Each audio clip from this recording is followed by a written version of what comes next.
What the is going on? Ed Millipede has just dropped a bombshell for landlords.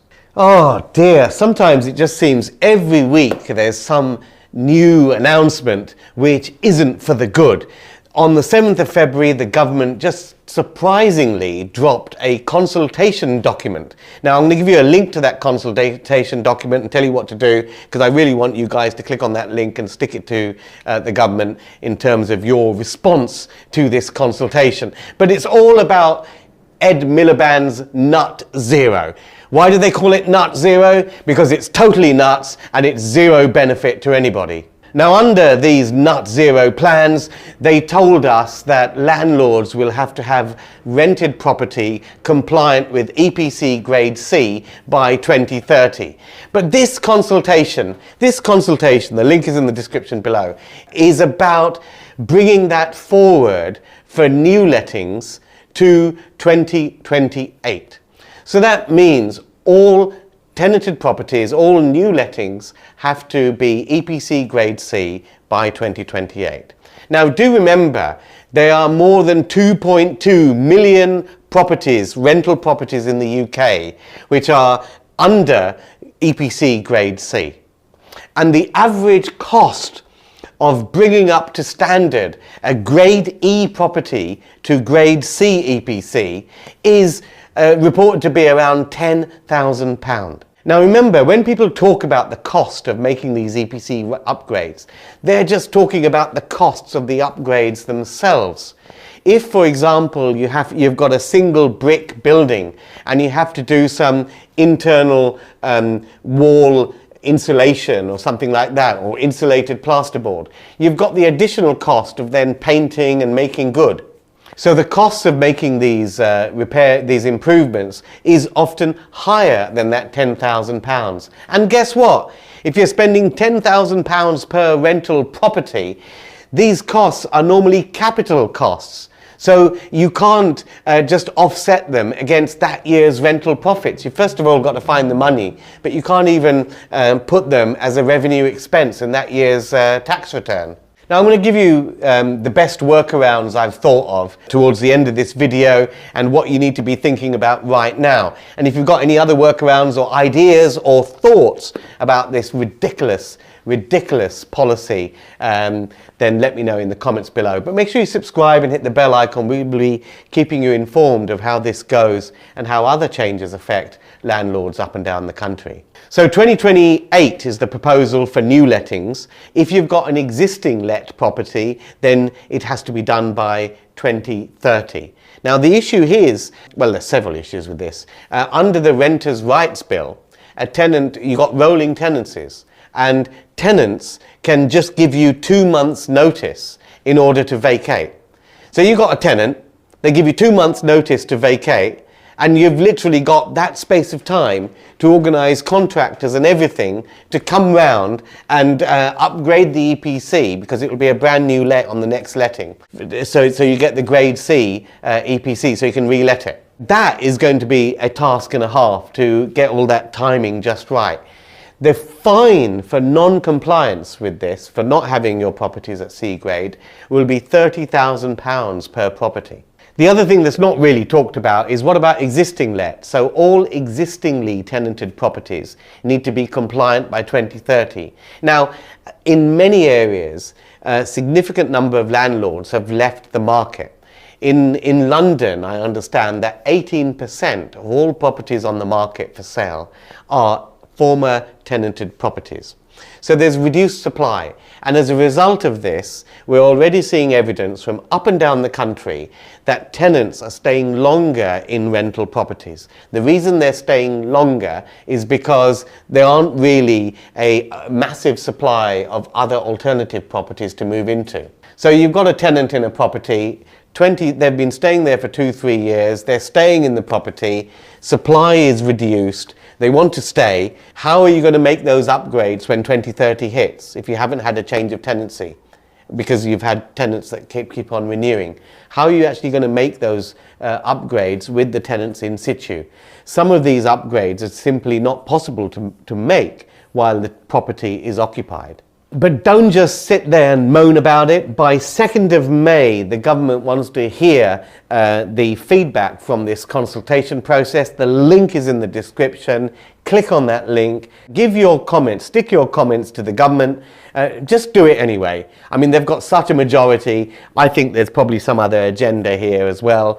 And I think they'll probably completely ignore your comments. But let's give it a try. Let's put a whole volume of comments on the government website to tell them how silly this proposal is. One or two of you might be Greta Thunberg fans and are fully signed up to the Net Zero agenda, and you want to be first out of the gate to upgrade all your properties to EPC C rating right now. Well, you can't, because the whole EPC rating system is changing in 2026. And guess what? We don't know how it's changing.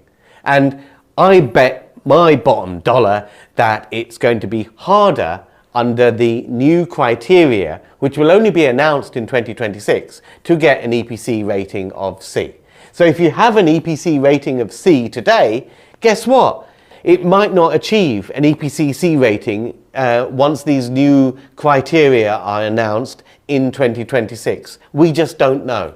Don't worry, I have got a couple of workarounds and I'll get to these, but some people are stuffed.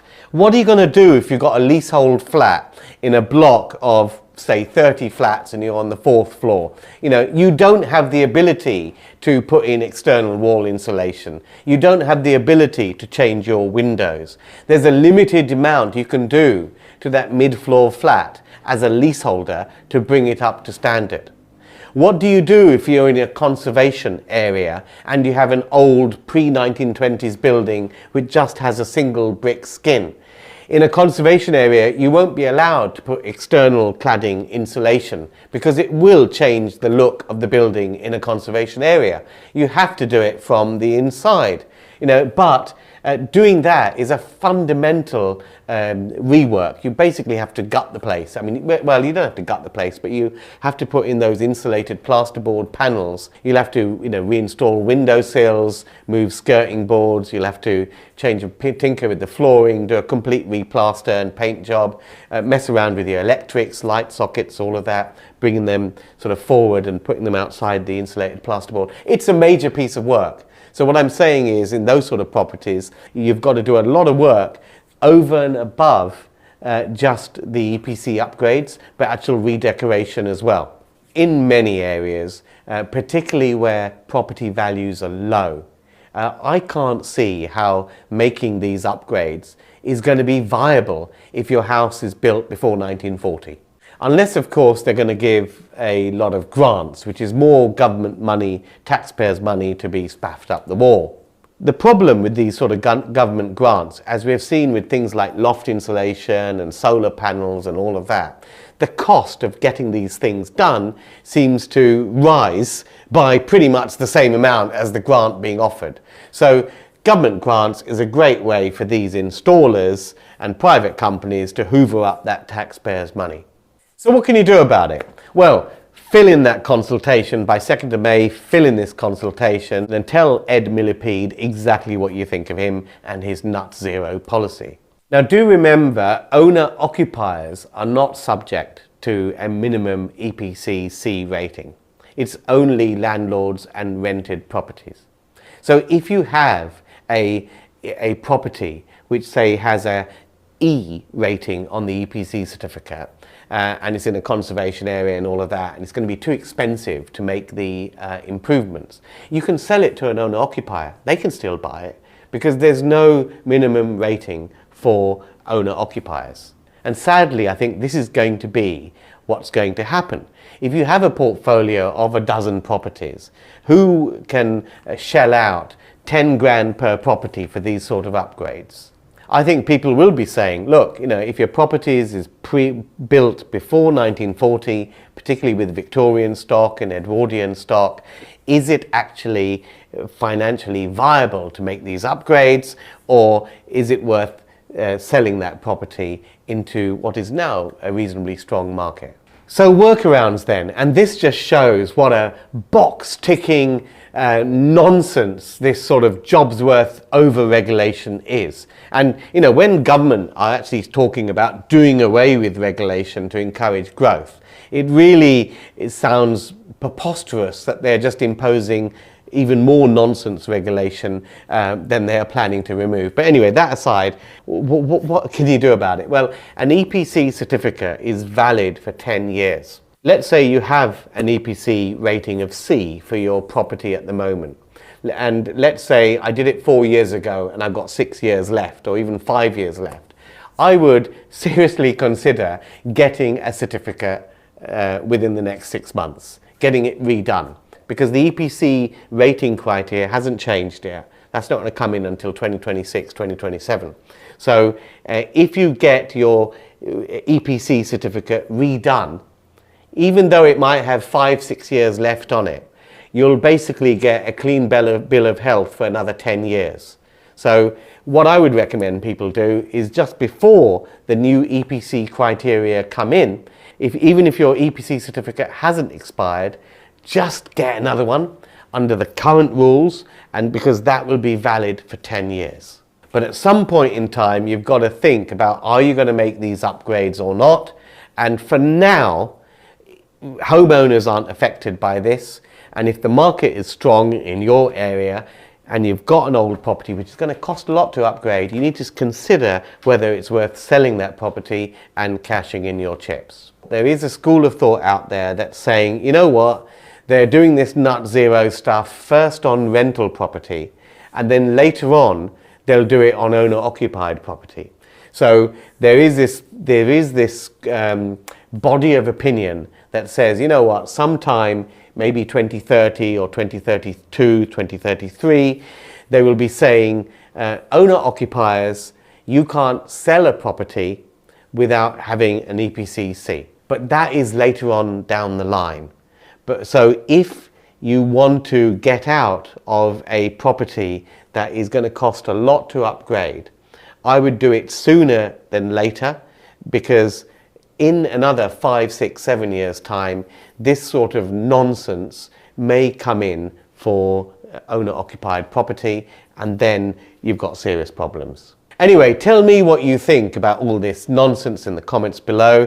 I'd love to know what you think. Make sure you fill that consultation out and subscribe and hit the bell icon so you're kept up to date as this whole saga unfolds. See you guys next time. The Baker Street Property Meet is the UK's largest and #1 property investors networking event. The property market is going through monumental change right now, and at Baker Street Property Meet we aim to keep you up to date with the latest tips and tricks and insider tactics to help you keep on top of your property investing game and succeed in these troubled economic times. The Baker Street Property Meet is fundamentally about networking, because it's not what you know, it's who you know.